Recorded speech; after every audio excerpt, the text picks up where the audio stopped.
Before 1920, you could take a tram from downtown Los Angeles to the beach, from downtown Chicago to the suburbs, from one end of New York to the other without ever getting in a car. Every major American city had an electric tram network, clean, cheap, efficient, publicly accessible.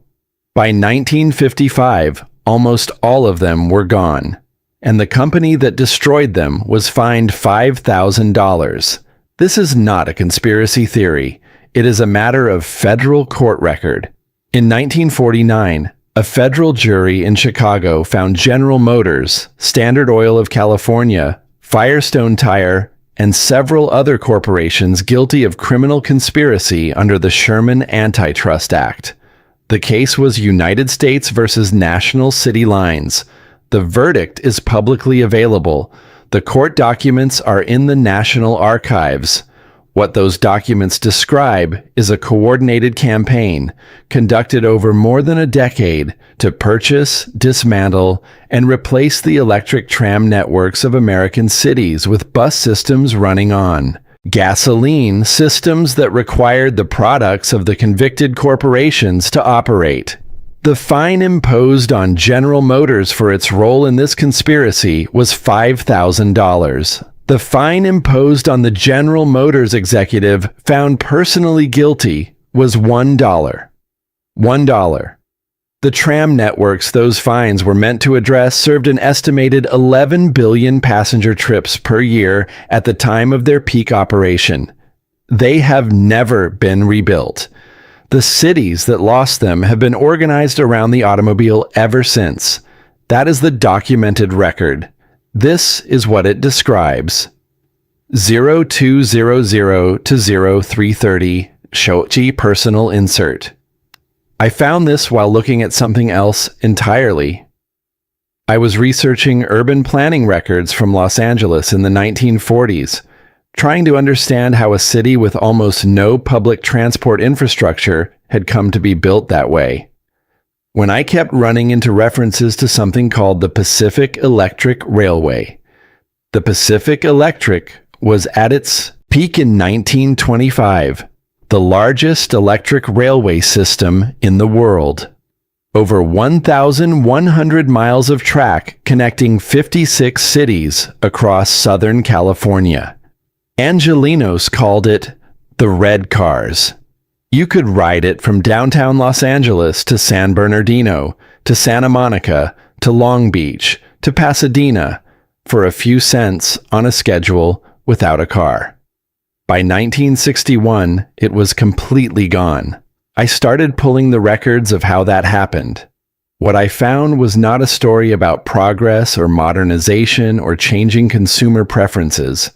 It was a story about a purchasing decision made in a boardroom in Detroit, carried out through a holding company specifically created to obscure who was making it, and completed before most of the people affected knew it was happening. To understand what was lost, you need to understand what existed. At its peak in the early 1920s, the United States had the most extensive urban electric tram network in the world. Over 45,000 miles of track in cities of every size, not just New York and Chicago and Los Angeles, but Dayton and Memphis and Portland and Spokane, and hundreds of smaller cities that today have no public transport of any kind.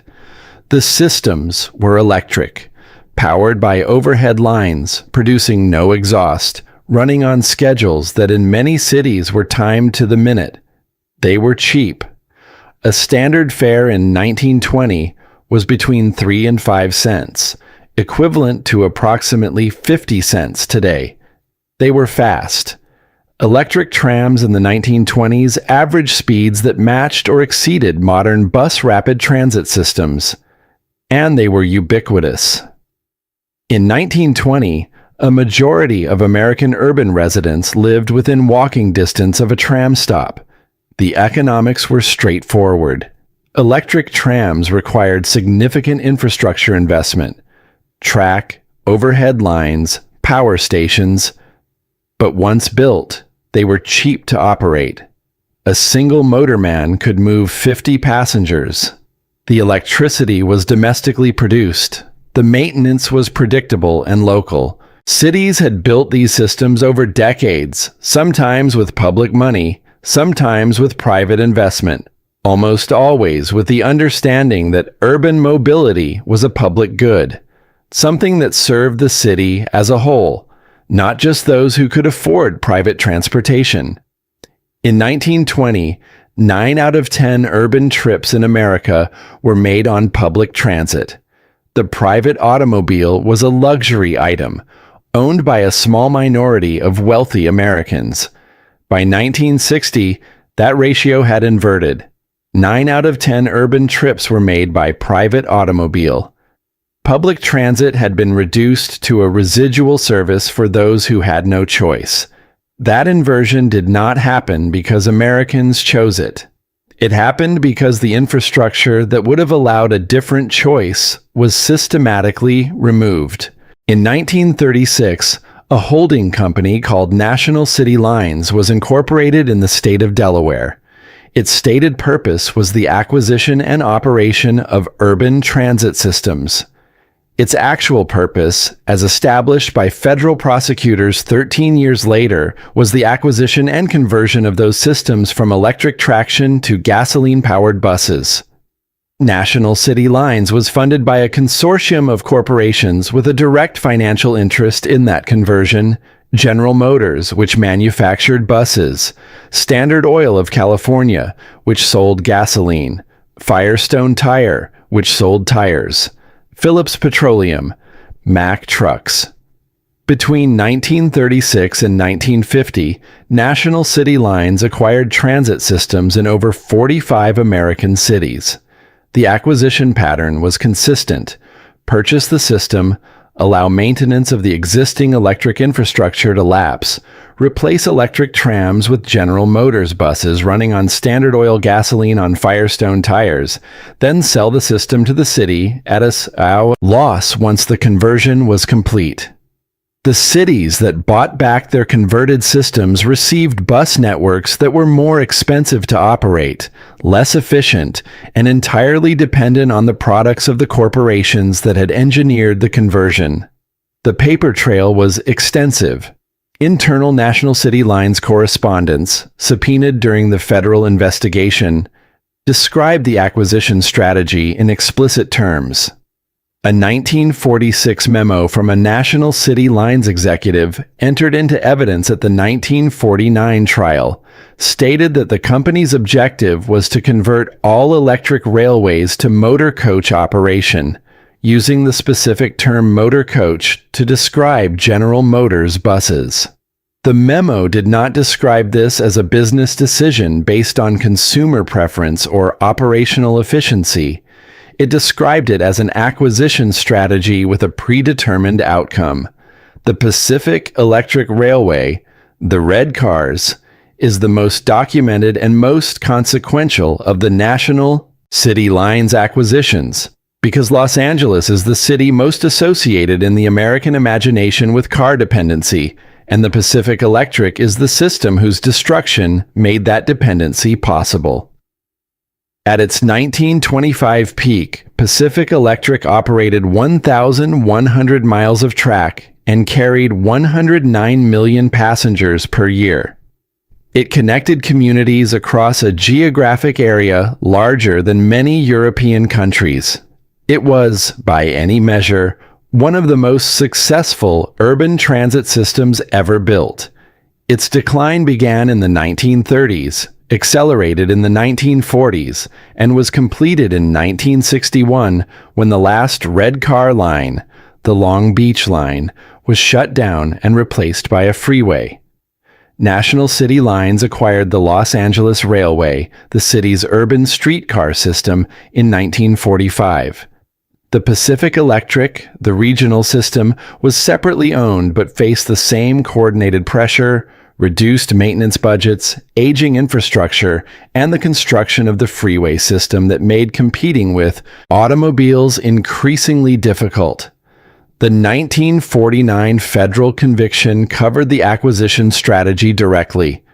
What it did not cover What no court has ever fully adjudicated is the relationship between the National City Lines acquisitions and the federal highway program that began in earnest with the Federal Aid Highway Act of 1956. That act committed the federal government to funding 90% of the cost of a 41,000-mile interstate highway system. The primary advocates for that legislation in Congress represented districts in Michigan, the home of General Motors, Ford, and Chrysler. The primary beneficiaries of the construction contracts were companies with connections to the same corporate network that had funded National City Lines. The highway system was publicly funded. The tram systems it replaced had been privately funded. The public paid to build the infrastructure that made the private automobile necessary after private corporations had removed the alternative. The federal investigation into National City Lines began in 1946, initiated by a Department of Justice attorney named Bradford Snell, who had been tracking the acquisition pattern for years. The grand jury indicted General Motors, Standard Oil of California, Firestone, Mack Trucks, Phillips Petroleum, and National City Lines itself on charges of conspiracy to monopolize the sale of buses and related products to urban transit systems. The trial took place in Chicago in 1949. The prosecution presented the internal National City Lines memoranda, the acquisition records, and testimony from transit officials in cities whose systems had been converted. The jury found the defendants guilty. The judge imposed fines. General Motors was fined $5,000. H.C. Grossman, the General Motors treasurer who had personally directed the National City Lines investment, was fined $1. $1 for the personal role in the destruction of urban transit systems serving millions of Americans. The convicted corporations appealed. The appeals court upheld the conviction but did not increase the fines. The Supreme Court declined to hear the case. The matter was closed. No tram system was ever rebuilt as a consequence of the verdict. No compensation was paid to the cities whose infrastructure had been converted. No requirement was imposed on General Motors or its co-conspirators to restore what they had taken. The fine was paid. The case was closed. The tracks stayed torn up. The consequences of the National City Lines acquisitions were not abstract. They were physical, permanent, and measurable. Cities that lost electric tram systems did not simply lose a mode of transportation. They lost the urban density that tram systems enable. Electric trams, because they run on fixed routes on fixed schedules, encourage development along their corridors, residential, commercial, mixed use. The streetcar suburbs of the early 20th century, neighborhoods built around tram lines, walkable, dense, economically diverse, are among the most livable urban environments in America today. The cities that preserved their tram systems or rebuilt them have consistently outperformed car-dependent cities on measures of economic vitality, public health, and quality of life. The cities that lost their trams in the National City Lines conversions were restructured around the automobile. Low-density sprawl replaced walkable neighborhoods. Highways replaced tram corridors. Land that had supported mixed-use development was converted to parking. The financial consequences fell on the residents of those cities, who now needed to own cars to participate in economic life, and on municipal governments, which inherited bus systems that required constant subsidy to operate at levels far below what the electric systems had provided. A 1974 Senate subcommittee report, prepared by Bradford Snell, the same attorney who had initiated the 1946 investigation, calculated that the conversion of electric tram systems to gasoline buses had cost American urban residents an estimated $300 billion in increased transportation costs between 1949 and 1974 alone. $300 billion. transferred from the wallets of ordinary Americans to the balance sheets of General Motors, Standard Oil, and Firestone. The $5,000 fine was not a punishment. It was a transaction cost. Not every American city lost its tram system. Boston, San Francisco, Philadelphia, and New Orleans retained portions of their electric transit networks, in some cases because the systems were municipally owned and therefore not available for national city lines acquisition, in some cases because local political resistance prevented the conversion, in some cases simply because the opportunity never arose. Those cities today are, not coincidentally, among the most transit accessible in America. Their retained tram networks have been expanded, not contracted. Boston's Green Line, San Francisco's Muni Metro, Philadelphia's subway surface lines, all descended directly from the electric tram systems that survived the National City Lines era. The contrast with cities that lost their systems is stark and measurable. Los Angeles, which destroyed the largest electric railway system in the world, spent 30 years and billions of dollars rebuilding a light rail network that covers a fraction of what the red cars once served. The first segment of the rebuilt system opened in 1990 on a corridor that had been served by Pacific Electric until 1950. They tore up the tracks. Then they spent 40 years and billions of public dollars laying them again. San Francisco's F-Market line runs vintage trams, including restored Pacific Electric cars from Los Angeles, along a route that electric trams served continuously since the 19th century. Tourists ride them. The cars are celebrated as historic artifacts. They are not artifacts. They are what the entire country could have had. The destruction of urban tram systems did not happen in isolation. It happened in conjunction with the construction of the most expensive public works project in human history, the Interstate Highway System. The Federal Aid Highway Act of 1956, signed by President Eisenhower, committed $25 billion, approximately $280 billion in today's money, to the construction of 41,000 miles of limited access highways. The federal government would pay 90% of the cost. States would pay 10%. The political coalition that passed that legislation was built by the automobile industry, the trucking industry, the oil industry, and the construction industry. The same industries that had funded national city lines 2 decades earlier.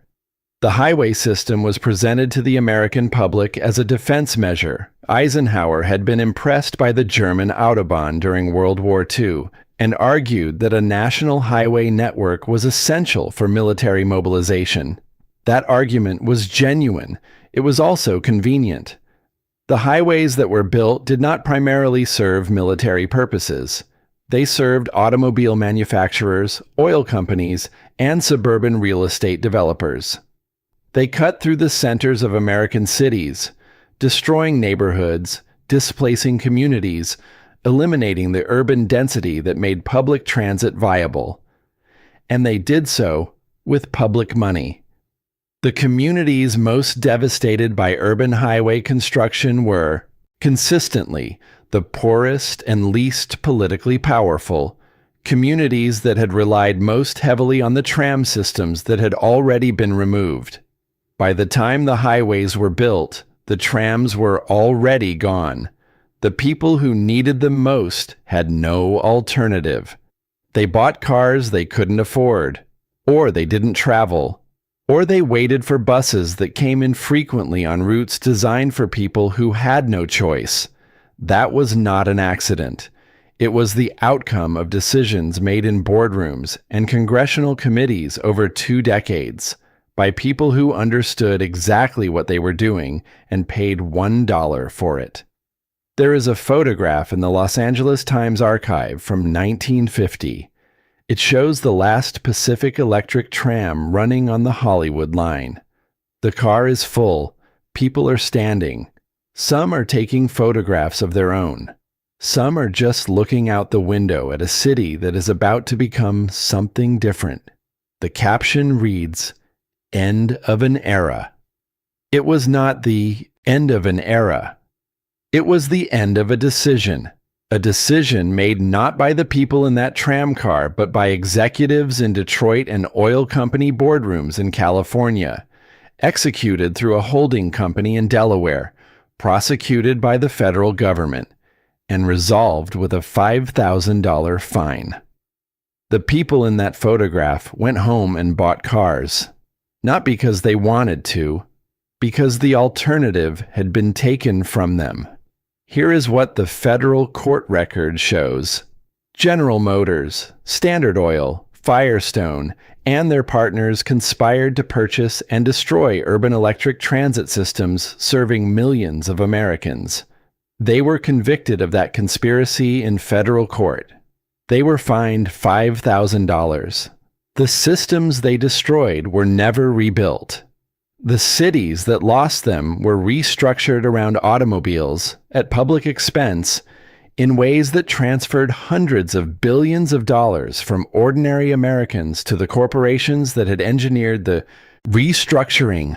That is not a theory. That is a verdict. The tracks are gone. The fine was paid. The cars are still running. And somewhere in a Los Angeles archive, there is a map of 1,100 miles of electric railway that served 109 million passengers a year, drawn in the same decade that the men who destroyed it were fined $1 for doing so. The map still exists. The tracks do not.